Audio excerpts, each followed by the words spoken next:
Hello students, आज मैं आपको 10th क्लास की जो सामाजिक विज्ञान है उसमें जो इकोनॉमिक्स वाला पार्ट है वो पढ़ाऊंगी। तो जैसा कि आपको दिख रहा है कि ये बुक जो है ये सामाजिक विज्ञान की 10th क्लास की बुक है, माध्यमिक शिक्षा बोर्ड राजस्थान अजमेर की, और राजस्थान राज्य पाठ्य पुस्तक मंडल जयपुर इसका प्रकाशक है। और ये जो बुक है इसमें काफ़ी सारे सब्जेक्ट्स हैं। आपको दिख रहा है पाठ्य पुस्तक निर्माण समिति में काफ़ी बड़े नामचीन राइटर्स हैं। तो हमें आगे चलना है और ये देखना है कि इसमें कौन कौन से सब्जेक्ट, कौन कौन से टॉपिक्स हम कवर करेंगे। जैसा कि आपको दिख रहा है कि ये जो सामाजिक विज्ञान है इसमें इतिहास भी पढ़ाया जाएगा, आपको नागरिक शास्त्र भी पढ़ाया जाएगा, भूगोल भी है, अर्थशास्त्र भी है, सड़क सुरक्षा भी है, और साथ में स्वच्छता एवं ठोस कचरा प्रबंधन ये भी है। अंक भार अगर हम देखें तो आपको दिख रहा है इतिहास का 20 अंक का आपका जो पेपर पूरा बनेगा वो 80 पूर्णांक होगा। इसमें से 20 अंक का पार्ट जो है वो आएगा आपका इतिहास से, 20 अंक ही आएंगे नागरिक शास्त्र से, भूगोल से 18 अंक हैं और अर्थशास्त्र से 18 अंक। तो इसके साथ ही सड़क सुरक्षा जो है वो 2 अंक की है, और स्वच्छता एवं ठोस कचरा प्रबंधन ये भी 2 अंक के इसके आएंगे। तो हमें जो पार्ट मैं कवर करूँगी वो अर्थशास्त्र वाला पार्ट होगा आपका, ये 18 अंक का आएगा। तो जैसा कि आपको आगे हम देखते हैं कि ये पूरा आपका इंडेक्स है, अनुक्रमणिका है, और इसमें आपको दिख रहा है कि अर्थशास्त्र वाला जो पार्ट शुरू हो रहा है 14 नंबर जो चैप्टर है वहाँ से आपका शुरू हो रहा है। पेज नंबर है 164 टू 170। तो आर्थिक अवधारणाएं एवं नियोजन ये इस चैप्टर का नाम है, शीर्षक है, हेडिंग है। और हमें इसमें जो पढ़ना है वो सबसे पहला जो टॉपिक है वो है राष्ट्रीय आय का सामान्य परिचय। तो बच्चों सबसे पहले मैं जो बुक की रीडिंग है वो कर दूं, फिर मैं आपको समझा देती हूँ। हम दिन प्रतिदिन के जीवन में अनेक बार आय शब्द का प्रयोग करते हैं। किसी भी व्यक्ति या परिवार के कल्याण को देखने हेतु सर्वाधिक उपयोगी कारक आय को माना जाता है। हम सब यह जानते हैं कि आय कल्याण का एकमात्र निर्धारक नहीं है, किंतु इसे व्यक्ति के कल्याण के अनेक निर्धारकों में से एक प्रभावशाली कारक अवश्य ही माना जा सकता है। एक व्यक्ति या परिवार की आय बड़ी सीमा तक उसके भौतिक जीवन, सामाजिक परिस्थिति तथा आर्थिक प्रगति की व्याख्या कर देती है। व्यक्ति या परिवार की भांति ही एक राष्ट्र की आय भी ज्ञात की जा सकती है। राष्ट्रीय आय की गणना अर्थशास्त्र के लिए, अर्थव्यवस्था के लिए निम्नांकित दृष्टि से महत्वपूर्ण होती है। राष्ट्रीय आय से राष्ट्र की आर्थिक स्थिति तथा आर्थिक प्रगति का ज्ञान होता है। राष्ट्रीय आय के आधार पर हम विभिन्न राष्ट्रों की अर्थव्यवस्थाओं की तुलना कर सकते हैं। इससे अर्थव्यवस्था में विभिन्न क्षेत्रों के योगदान एवं उनके सापेक्षिक महत्व की जानकारी मिलती है। राष्ट्रीय आय के अनुमानों के आधार पर अर्थव्यवस्था के लिए भावी नीतियों का निर्माण किया जा सकता है।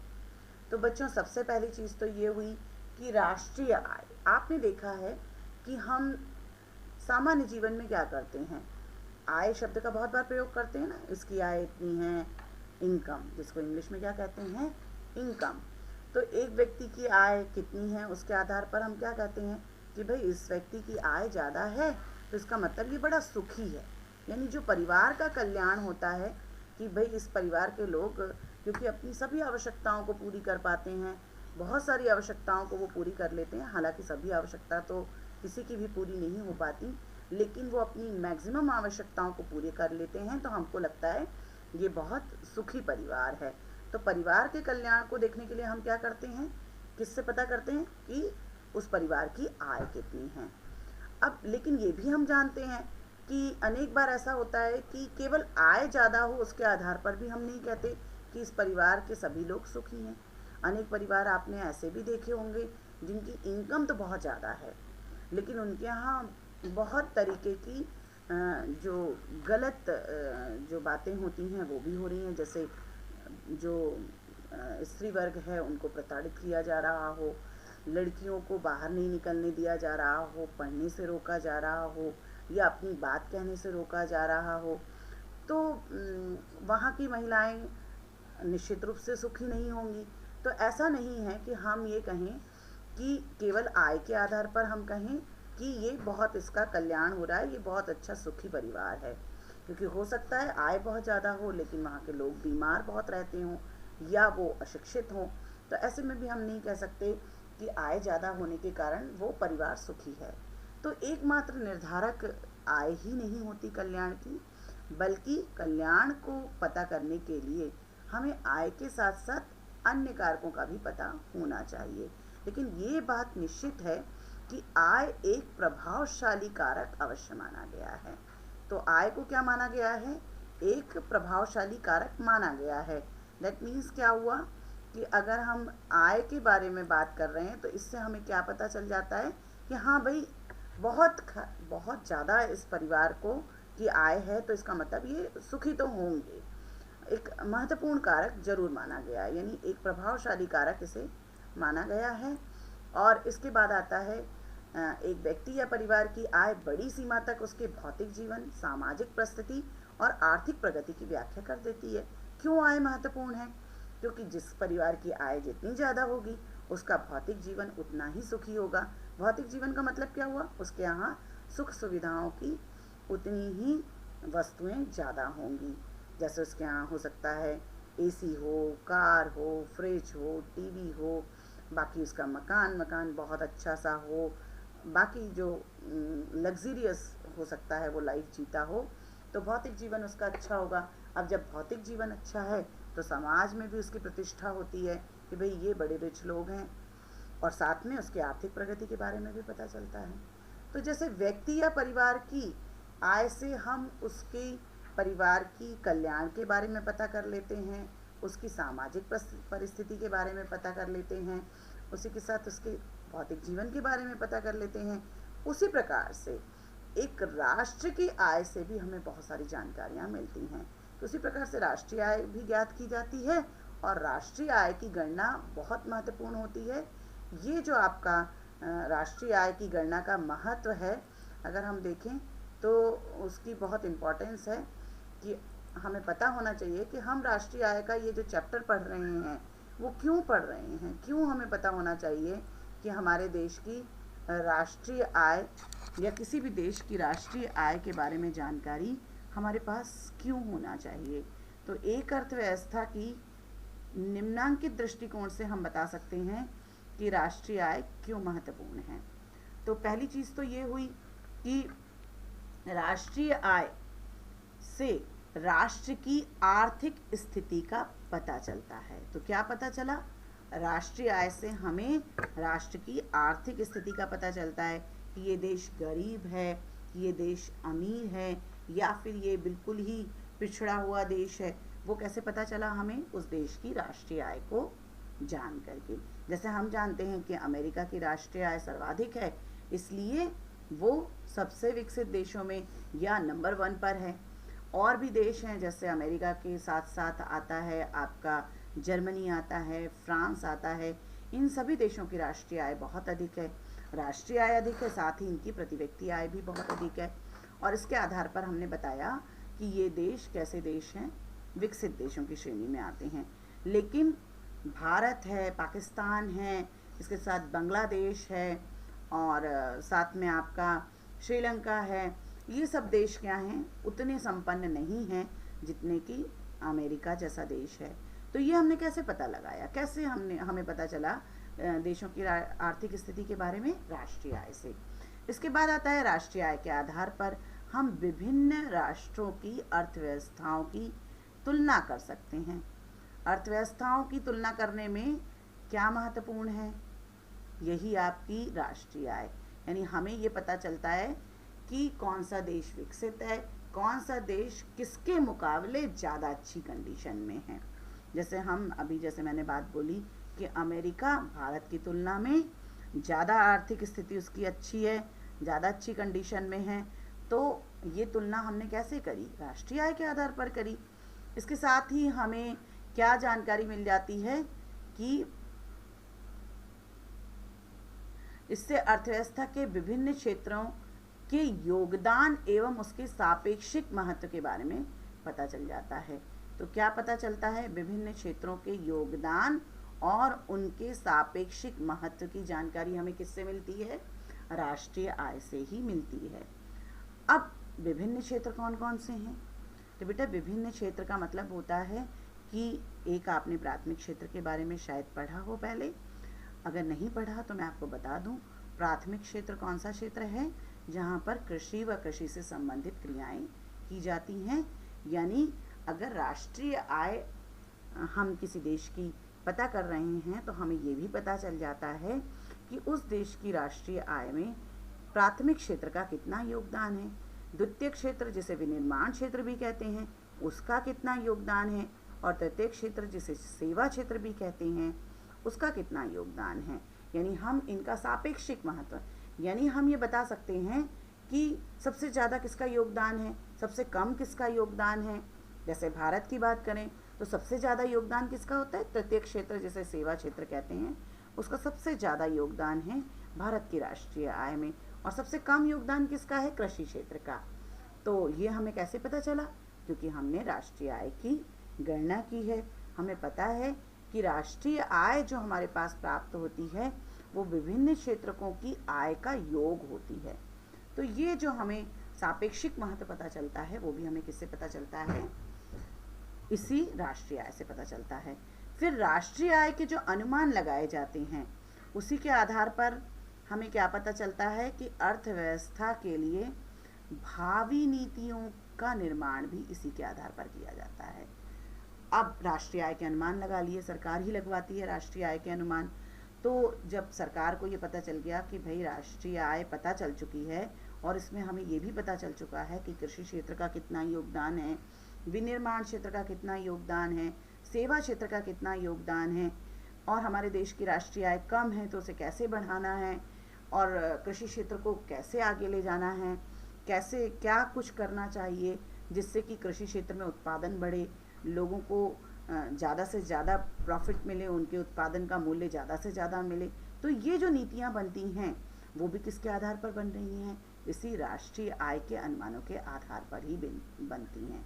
तो राष्ट्रीय आय का अध्ययन बहुत ही महत्वपूर्ण होता है हमारे किसकी करने के लिए, जो हम ये पूरा अर्थशास्त्र पढ़ते हैं, किसी देश की आर्थिक स्थिति का पता लगाना चाहते हैं तो हमारे लिए राष्ट्रीय आय का अध्ययन बहुत ही महत्वपूर्ण होता है।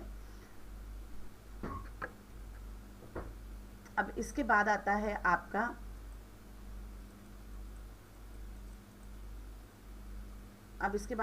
आपका राष्ट्रीय आय होती क्या है। मैं तब से आपको बता रही हूँ कि राष्ट्रीय आय का अध्ययन महत्वपूर्ण है, लेकिन राष्ट्रीय आय हम कैसे कैलकुलेट करते हैं, कैसे हमें पता चलता है कि किसी देश की राष्ट्रीय आय कितनी है? तो इसको पता करने का तरीका क्या है? राष्ट्रीय आय एक अर्थव्यवस्था की आर्थिक निष्पादकता का मौद्रिक माप है। निष्पादकता यानी जो कुछ भी प्रोडक्शन हुआ है, जो कुछ भी उत्पादन हुआ है आर्थिक रूप में हमारी अर्थव्यवस्था में, उसको जब हम मुद्रा में मापते हैं तो उसे हम कहते हैं राष्ट्रीय आय। अब इसे पता कैसे करते हैं?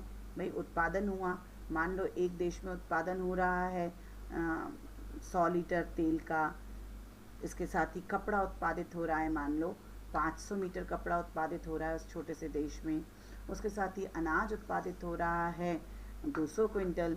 तो अब ये तो उत्पादकता है। अब उत्पादन को हमें किस में चेंज करना पड़ेगा? मुद्रा में मापना पड़ेगा। हमें उसकी वैल्यू पता करनी पड़ेगी कि तेल कितने रुपए का तेल प्रोड्यूस हुआ है, कितने रुपए की वहाँ पर कपड़ा प्रोड्यूस हुआ है, कितने रुपए का वहाँ पर जो अनाज प्रोड्यूस हुआ है, कितने रुपए का उत्पादन हुआ। यानी उत्पादन को हम किस में बदल देंगे? मौद्रिक माप में बदल देंगे और फिर उनको जोड़ करके हम क्या करते हैं, हम पता कर लेते हैं एक राष्ट्र की राष्ट्रीय आय कितनी है। इसे देश के उत्पादन के सभी साधनों द्वारा एक निश्चित अवधि, जिसे हम एक वित्तीय वर्ष कहते हैं, के दौरान उत्पादित समस्त अंतिम वस्तुओं व सेवाओं के मौद्रिक मूल्य के रूप में परिभाषित किया जाता है। तो बच्चों इसको आप क्या करेंगे, अंडरलाइन करेंगे। क्या हो गई आपकी डेफिनेशन, आपकी डेफिनेशन हो गई, ये डेफिनेशन आपकी हो गई, राष्ट्रीय आय देश के उत्पादन के सभी साधनों द्वारा एक निश्चित अवधि के दौरान उत्पादित समस्त अंतिम वस्तुओं और सेवाओं के मौद्रिक मूल्य के रूप में परिभाषित की जाती है। या आपने सीधे लिख दिया यहाँ पर कि एक देश के उत्पादन के सभी साधनों द्वारा एक निश्चित अवधि, एक वित्तीय वर्ष के दौरान उत्पादित सभी अंतिम वस्तुओं व सेवाओं के मौद्रिक मूल्य का योग राष्ट्रीय आय कहलाता है। अब यहाँ पर कई शब्द आए। एक तो आया देश के उत्पादन के सभी साधनों द्वारा। तो सभी साधनों, अगर हम इसे देखें तो सभी साधन कौन कौन से होते हैं? उत्पादन के साधन हैं भूमि, श्रम, पूंजी, साहस। ठीक है, 4 हमारे अर्थशास्त्र में उत्पादन के साधन माने गए हैं। कुछ बुक्स में 5 भी माने गए हैं, जिसमें हम मैनेजमेंट या प्रबंधन को भी शामिल करते हैं। तो जैसा आपकी बुक में आगे रहेगा उसके अकॉर्डिंग आप चेंज कर सकते हैं। तो सभी साधनों द्वारा भूमि, श्रम, पूंजी, साहस, यानी भूमि पर जो कुछ भी उत्पादन हुआ है, भूमि का जो उत्पादन होता है उसे हम क्या कहते हैं? लगान कहते हैं। तो भू स्वामी को लगान मिलता है ना। तो भूमि पर जो कुछ भी उत्पादन हो रहा है, हमारे देश का साधन क्या हो गया? भूमि। और भूमि पर जो कुछ भी उत्पादन हुआ है, भूमि के कारण जो कुछ भी उत्पादन हुआ है वो। भूमि के बाद आता है श्रमिक। श्रमिक तो अपने देश में भी काम कर सकता है, दूसरे देश में जाकर के भी काम कर सकता है। तो उसने जो कुछ भी काम किया है और उसे जो कुछ भी पारिश्रमिक मिला है या वेतन मिला है या फिर मजदूरी मिली है वो जोड़ी जाएगी। फिर इसके बाद आता है श्रम। भूमि श्रम के बाद आता है पूंजी। पूंजी यानी आपको पता है जो रुपया पैसा जो कि हम लोन ले रहे हैं वो उस यहाँ पर इसका अर्थ ये है। तो उस पूंजी पर जो ब्याज प्राप्त हुआ है, अब पूंजी भी हो सकता है मेरे पास मान लो 1 लाख रुपए हैं तो मैंने अपने देश के लोगों को भी दे सकती हूँ मैं उसे लोन पर, या फिर कोई विदेशी मांग रहा है तो उसे दे सकती हूँ, या किसी विदेशी कंपनी में निवेश भी कर सकती हूँ। तो उस पर जो कुछ भी मुझे फ़ायदा हो रहा है, दूसरी कंपनी से जो मुझे मिल रहा है मुझे ब्याज के रूप में, वो सारा का सारा वो क्या हो जाएगा? जो पूंजी है उस पर का जो ब्याज है वो भी जोड़ा जाएगा। फिर इसके बाद आता है जो साहसी होता है वो क्या करता है? वो इन साधनों को इकट्ठा करके प्रोडक्शन का काम करता है और उसको जब प्रोड्यूस चीज़ जो कुछ भी उसने उत्पादन किया है उसे बाज़ार में बेचता है। बेचने पर जो उसे प्रॉफिट होता है वो प्रॉफिट ही, वो जो लाभ होता है वही उस चौथे साधन की आय होती है। तो उस आय को भी हम इसमें जोड़ दें तो हमारे पास क्या आ जाएंगे? देश के सभी साधनों की द्वारा जो कुछ भी उत्पादन किया गया है। लेकिन उत्पादन कौन सा? अंतिम वस्तुओं का। अब अंतिम वस्तुएं और मध्यवर्ती वस्तुएं, 2 तरह की वस्तुएं होती हैं मार्केट में। अंतिम वस्तुएं कौन सी होती हैं? वो जिन्हें कोई भी उत्पादक खरीदता है या फिर कोई भी उपभोक्ता खरीदता है अपने उपयोग के लिए, उसे दोबारा बाजार में विक्रय के लिए नहीं ले जाता है। वो वस्तुएं कौन सी कहलाती हैं? अंतिम वस्तुएं। जैसे शक्कर मैंने खरीदी अपने घर के लिए, उससे मैंने क्या बनाया? चाय बनाई या मिठाई बनाई। तो वो जो शक्कर मैंने खरीदी है उसको बाजार में तो नहीं बेचा है, तो वो क्या बन गई? अंतिम वस्तु बन गई। और लेकिन अगर किसी दुकानदार ने उसे खरीदा है, मिठाई की दुकान वाले ने, और अपनी दुकान पर ले गया और उससे मिठाई बनाई है, तो वो उसके लिए क्या हो जाएगी? मध्यवर्ती वस्तु। तो ये बात आपको ध्यान रखनी है कि जब हम राष्ट्रीय आय की गणना करते हैं तो केवल अंतिम वस्तुओं के ही मौद्रिक मूल्य को शामिल करते हैं। अंतिम वस्तुओं और सेवाओं के मौद्रिक मूल्य को शामिल किया जाता है। मध्यवर्ती वस्तुओं के मूल्य को इसमें शामिल नहीं किया जाता। यानी एक उपभोक्ता ने जो शक्कर ली उसका मूल्य तो शामिल होगा, लेकिन एक दुकानदार ने जो शक्कर ली थी उसका मूल्य इसमें शामिल नहीं किया जाएगा। क्यों नहीं किया जाएगा? क्योंकि दुकानदार जब उससे मिठाई बनाएगा और उसे बाज़ार में बेचेगा तो उसे कोई उपभोक्ता खरीदेगा, और जब वो उपभोक्ता खरीदेगा तो उस मिठाई में उस शक्कर का मूल्य भी शामिल होगा। अगर हम पहले ही इस शक्कर को पहले ही शामिल कर लेते गणना में तो क्या हो जाता, वही शक्कर 2 बार राष्ट्रीय आय की गणना में शामिल हो जाती। इसे हम क्या कहते हैं, दोहरी गणना। तो वो दोहरी गणना ना होने पाए और राष्ट्रीय आय का सही मान हमें प्राप्त हो सके, इसलिए हम क्या करते हैं, ध्यान देना बच्चों, केवल अंतिम वस्तुओं के मूल्य को ही हम इसमें शामिल करते हैं। अंतिम वस्तु और सेवाओं का मौद्रिक मूल्य, जो कोई मौद्रिक मूल्य का मतलब आपको समझ में आ गया है। मौद्रिक मूल्य का मतलब होता है कि बाजार में हमने जब वस्तुओं को बेचा तो मुद्रा के रूप में जो प्राप्त हुआ वो मौद्रिक मूल्य होता है। तो राष्ट्रीय आय की गणना के समय हमने क्या शामिल किया है, एक देश के उत्पादन के सभी साधनों, सभी साधन या कारक भी कहते हैं, इंग्लिश में कहते हैं फैक्टर्स, ठीक है। तो सभी साधनों द्वारा एक निश्चित अवधि, एक वित्तीय वर्ष के दौरान उत्पादित समस्त अंतिम वस्तुओं और सेवाओं के मौद्रिक मूल्य के रूप में, मौद्रिक मूल्य का योग क्या कहलाता है, राष्ट्रीय आय कहलाता है। अब वित्तीय वर्ष एक शब्द आया आपका, तो वित्तीय वर्ष भारत में कब से कब तक है, जैसा कि आपको दिख रहा है कि भारत में वित्तीय वर्ष है 1 अप्रैल से 31 मार्च तक। 1 अप्रैल से शुरू होता है और अगले साल की 31 मार्च तक जो कुछ भी भारत में, भारत के साधनों द्वारा, साधन कौन कौन से, भूमि, श्रम, पूंजी, साहस, इनके द्वारा जो कुछ भी अंतिम वस्तुओं व सेवाओं का उत्पादन किया जाएगा उसका जो मौद्रिक मूल्य होगा वह हमारे देश, उसकी जो मौद्रिक मूल्य का योग आएगा वो हमारे देश की, भारत की राष्ट्रीय आय बन जाएगी। तो ये बात आपको क्लियर हो गई होगी बच्चों।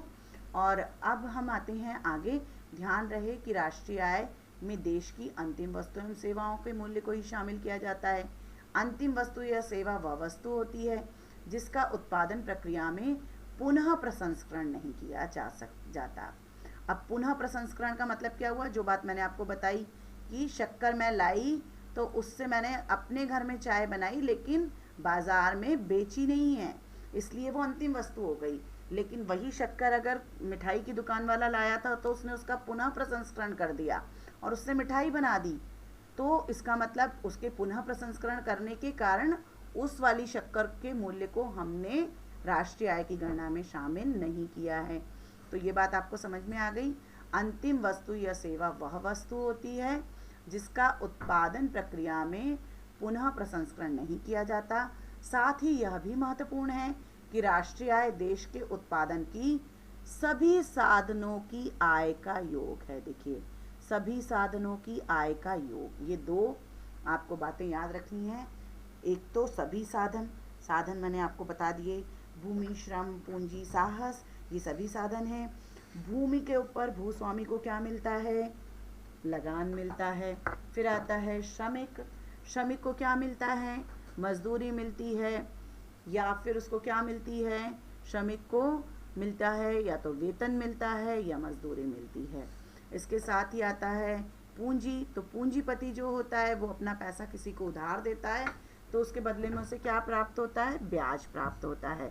और सबसे आखिर में आता है साहसी, तो साहसी को क्या मिलता है, साहसी को मिलता है लाभ। वो जब सामान बनाकर बेचता है, बेचने के बाद इन बाकी तीनों साधनों को वो उनकी आय दे देता है और बाकी जो बच जाता है वो उसका अपने श्रम का, जो उसने, साहसी ने जो एक जोखिम उठाया है उसका प्रतिफल होता है और उसके लिए उसे क्या प्राप्त होता है, लाभ प्राप्त होता है। तो ये सभी प्रकार की आयों का, जो एक साधन की आय होती है उसका योग होता है। तो ये बात आपको क्लियर हो गई बच्चों। अब इसके बाद आता है आपका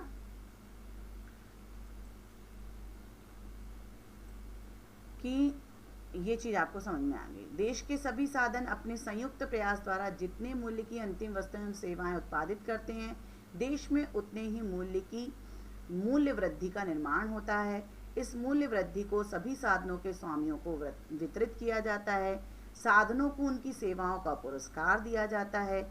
अब ये लाइन आ गई ना जो मैंने आपसे कहा कि भूमि को लगान, श्रम को मजदूरी, पूंजी को ब्याज तथा उद्यमी या साहसी एक ही बात है, इंग्लिश में बोलते हैं एंटरप्रेन्योर, तो उद्यमी को लाभ प्राप्त होता है।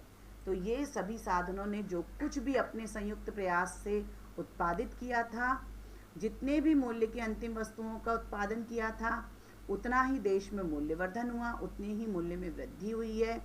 मूल्य में वृद्धि का मतलब क्या हुआ? मैं समझ लीजिए 10 रुपए का एक कपड़ा खरीद के लाई और उस पर मैंने उसमें क्या किया है, कुछ कढ़ाई करी है, कुछ अपना हुनर का इस्तेमाल किया और उससे रुमाल बना करके बाज़ार में 25 रुपए का बेचा है। तो 15 रुपए का जो मूल्य वृद्धि हुई है वही तो निर्माण है, वही तो मेरा उत्पादन है। तो वो जो मूल्य वृद्धि हुई है वो पूरे देश का हम निकाल लेते हैं कि उसमें से मध्यवर्ती वस्तुओं का कोई भी सामान, मैंने 25 रुपए का बनाया था रुमाल, उसमें से मध्यवर्ती वस्तु क्या यूज़ हुई थी? हमारा 10 रुपए का कपड़ा यूज़ हुआ था और उसमें मान लीजिए 10 रुपए का कपड़ा और साथ में धागा वगैरह यूज़ हुआ था। तो 15 रुपए मेरी मेहनत के थे, वो जो मुझे एक्स्ट्रा मिल रहे हैं वही मूल्य वृद्धि है। तो ये मूल्य वृद्धि का निर्माण पूरे देश में जितना जितना हुआ होता है वो सारा जोड़ लिया जाता है और जो मूल्य वृद्धि आती है वही किस में बट जाती है? साधनों में। अभी तो मैंने अकेले कपड़ा ला करके बाज़ार से फिर बनाया था, लेकिन अगर मैंने अपने यहाँ श्रमिक रखे हुए हैं या मैंने अपने यहाँ मैंने ये जो रुमाल बनाने के लिए कहीं से लोन लिया हुआ है तो मुझे ब्याज भी देना पड़ेगा इसी 15 रुपए में से। इसके साथ ही मुझे क्या देना पड़ेगा? अगर श्रमिक रखे हैं तो 2 रुपए उसकी मजदूरी भी देनी पड़ेगी और फिर बाद में, और मान लो कोई जगह मैंने किराए पर ले रखी है तो किराया भी देना पड़ेगा। फिर बाद में जो कुछ भी बचेगा वो मेरे पास आएगा, वो मेरा लाभ होगा क्योंकि मैं कौन हूँ? उद्यमी। और बाकी जो भूमि पर लगान मैंने दे दिया, लगान यानी एक तरीके से क्या हुआ? रेंट। जो मैंने जगह ली थी उसका रेंट दिया। श्रमिक अगर मैंने रखे थे तो उनको मजदूरी दे दी। पूंजी मैंने अगर बाजार से ली थी, अपना रुमाल बनाने का कारखाना बनाया था और एक ही रुमाल बनाया। हंसी आ रही ना सुन के? ये सिंपल तरीके से मैं आपको समझा रही हूँ। तो जो रुमाल बनाने के लिए मैंने मान लीजिए ब्याज पे पैसा लिया था कहीं से, तो वो ब्याज भी दे दिया। अब बाकी बचे पैसे जो थे, है ना, वो मेरा लाभ होगा। अब मान लो मैंने क्या किया? लगान के 2 रुपए दे दिए, श्रमिक को भी मजदूरी के 2 रुपए दे दिए, ब्याज के भी 2 रुपए चले गए, यानी 6 रुपए और चले गए। अब बचे 9 रुपए किसके पास आए? मेरे पास आ गए। ये किसका लाभ हुआ? उद्यमी का लाभ हुआ। तो सरल भाषा में मैंने आपको समझाने का प्रयास किया।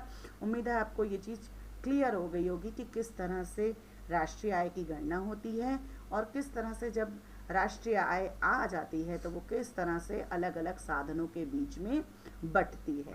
राष्ट्र के उत्पादन के साधनों को प्राप्त होने वाला भुगतान उस राष्ट्र के सभी साधनों द्वारा की गई मूल्य वृद्धि उत्पादन के समान होता है। अगर हम देखें तो ये जो सबको प्राप्त हुआ, भूमि को क्या प्राप्त हुआ था? 2 रुपए लगान के दिए थे। श्रमिक को क्या दिया था? 2 रुपए मजदूरी दी थी। पूंजी को ब्याज कितना दिया था? 2 रुपए दिए थे। बाकी 9 रुपए किसके पास थे? साहसी के पास बचे रह गए थे। इन सबको अगर हम जोड़ लें तो हमारे पास मूल्य वृद्धि भी तो इतनी आई थी ना। ध्यान है आपको? 25 रुपए का रुमाल बेचा था हमने बाजार में, जबकि हमारी कॉस्ट कितनी आ रही थी उसको, जो हमने मध्यवर्ती वस्तु यूज़ करी थी उसमें कितने की थी? 10 रुपए की। तो 15 रुपए वही मूल्य वृद्धि के बराबर होता है। अब इसी कॉन्सेप्ट को आप बड़े लेवल पे भी समझ सकते हैं कि राष्ट्र के उत्पादन के साधनों को प्राप्त भुगतान, यानी उनको जो जो प्राप्त हुआ है, अगर हम उसे जोड़ लें तो वो किसके बराबर आता है? इन साधनों द्वारा जो उत्पादन किया जाता है, जो उत्पादन किया गया है या जिसे हम मूल्य वृद्धि कह रहे हैं उसके बराबर ही आता है। उत्पादन के साधनों को वही आय के रूप में प्राप्त होता है। अतः एक जो साधन है, एक राष्ट्र के लिए सकल राष्ट्रीय उत्पाद तथा सकल राष्ट्रीय आय समान होती है। यानी सकल राष्ट्रीय उत्पादन किसने किया? साधनों ने किया। आय जो प्राप्त हुई वो वही थी जब उनका मौद्रिक मूल्य निकाल लिया गया, तो वो दोनों बराबर होते हैं। सरल शब्दों में कहा जा सकता है कि एक देश के उत्पादन के सभी साधनों द्वारा एक वित्त वर्ष में उत्पादन प्रक्रिया में योगदान के फलस्वरूप प्राप्त आय का योग राष्ट्रीय आय कहलाती है। तो बेटा अब आपको दिख रहा है कि राष्ट्रीय आय की एक और तरीका गणना करने का, या उसकी जो परिभाषा आपको यहाँ पर मिल रही है वो क्या क्या मिल रही है, एक देश के उत्पादन के सभी साधनों द्वारा एक वित्त वर्ष में उत्पादन प्रक्रिया में योगदान के फलस्वरूप प्राप्त आय का योग राष्ट्रीय आय कहलाती है। ठीक है, ये आपकी राष्ट्रीय आय की परिभाषा हो गई। पहली परिभाषा हमने यहाँ पर ली थी, अगर आपको याद हो तो ये परिभाषा हमारी यहाँ पर रहे थे, राष्ट्रीय आय में एक ये यहाँ पर थी, इससे मतलब राष्ट्रीय आय क्या होती है, उत्पादन के सभी साधनों द्वारा एक निश्चित अवधि यानी एक वित्तीय वर्ष के दौरान उत्पादित समस्त अंतिम वस्तुओं व सेवाओं के मौद्रिक मूल्य का योग। यहाँ पर आपको क्या कर देना है, मूल्य का योग उस देश की राष्ट्रीय आय कहलाती है। उम्मीद है आपको ये बात समझ में आ गई होगी पूरी, कि मैंने यहाँ पर आपको क्या समझाया है। अब उत्पादन अलग से एक नंबर का क्वेश्चन आ सकता है कि उत्पादन क्या होता है। तो उपयोगिता का सृजन तथा मूल्य वृद्धि का सृजन ही उत्पादन होता है। अब ये उपयोगिता का सृजन क्या होता है, जैसे मान लो एक बढ़ई है, वो जंगल से लकड़ी काट कर लाता है, ठीक है।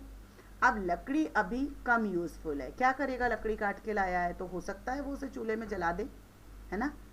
लेकिन अगर उसने उससे क्या किया कि उससे एक टेबल बना दी, ठीक है। अब उसने क्या किया, वो जो लकड़ी थी उसमें अपनी उपयोगिता का सृजन कर दिया। अब वो उससे टेबल बनाया है तो वो ज़्यादा यूजफुल हो गई कि नहीं हो गई। वो लकड़ी जो अगर वो बाजार में बेचने जाता लट्ठा लेकर के तो मान लो 100 रुपए की बिकती, लेकिन अब उसने उससे क्या कर दिया है, टेबल बना दी है। टेबल बाजार में बिकती है मान लो 1000 रुपए की, तो 900 रुपए जो मूल्य वृद्धि हुई है ना उस लकड़ी का, वही उसका उत्पादन है। उसने उसमें उपयोगिता का सृजन किया। पहले वो लकड़ी का लट्ठा 100 रुपए के लायक उपयोगी था, लेकिन उसने अब उसमें क्या कर दिया है, मूल्य वृद्धि कर दी है, उसे ज़्यादा उपयोगी बना दिया है और उसे टेबल बना दी है। तो आपको याद रहेगा ना, उत्पादन की क्या डेफिनेशन बन गई, उपयोगिता का सृजन तथा मूल्य वृद्धि का सृजन ही उत्पादन होता है। ठीक है, अब अगला टॉपिक आता है प्रति व्यक्ति आय। तो राष्ट्रीय आय की जो हमने गणना करना सीखा, तो हमको लग रहा है कि राष्ट्रीय आय की गणना कर ली, इसका मतलब हमें पता चल गया कि अब हम आर्थिक कल्याण की गणना कर लेंगे किसी भी देश की। लेकिन नहीं बेटा, अगर हमने प्रति व्यक्ति आय की गणना नहीं की है तो फिर हम सही कल्याण की गणना नहीं कर पाते हैं। हमें पता ही नहीं चलता कि इस देश का आर्थिक कल्याण कितना है। आर्थिक कल्याण का सही माप किसको माना गया है, प्रति व्यक्ति आय को माना गया है। अब ये प्रति व्यक्ति आय क्या होती है, जैसे मैंने आपको उदाहरण दिया था, एक परिवार का दिया था ना पहले, कि एक परिवार है, वहाँ की जो आय है बहुत ज़्यादा है, ठीक है। अब हम बात करते हैं कि एक परिवार की आय तो ज़्यादा है, लेकिन अगर वहाँ पर रहने वाले लोग भी ज़्यादा हैं तो फिर एक एक के हिस्से में क्या आएगा, कम आय आएगी ना। तो ऐसे में क्या उन लोगों का आर्थिक कल्याण ज़्यादा होगा, नहीं होगा। तो इसके लिए ये बात आपको पता चल गई कि प्रति व्यक्ति आय हमें पता होनी चाहिए। तो प्रति व्यक्ति आय का जब तक हमें पता नहीं होगा तब तक हम ये नहीं बता सकते कि आर्थिक कल्याण कितना है। तो इसके बारे में हम आगे के चैप्टर में कवर करेंगे। तो अगली क्लास में मैं आपको बताऊंगी कि प्रति व्यक्ति आय की गणना किस प्रकार की जाती है और प्रति व्यक्ति आय की गणना करना क्यों आवश्यक है, क्यों ये इतना उपयोगी है, क्यों हम प्रति व्यक्ति आय की गणना करते हैं। तो बच्चों, अगर आपकी किसी भी प्रकार की कोई भी इस चैप्टर को समझने में परेशानी आ रही है तो आप मुझे कमेंट करके पूछ सकते हैं इसी वीडियो के नीचे, या फिर आप मुझे फ़ोन करके भी पूछ सकते हैं। Thank you for watching.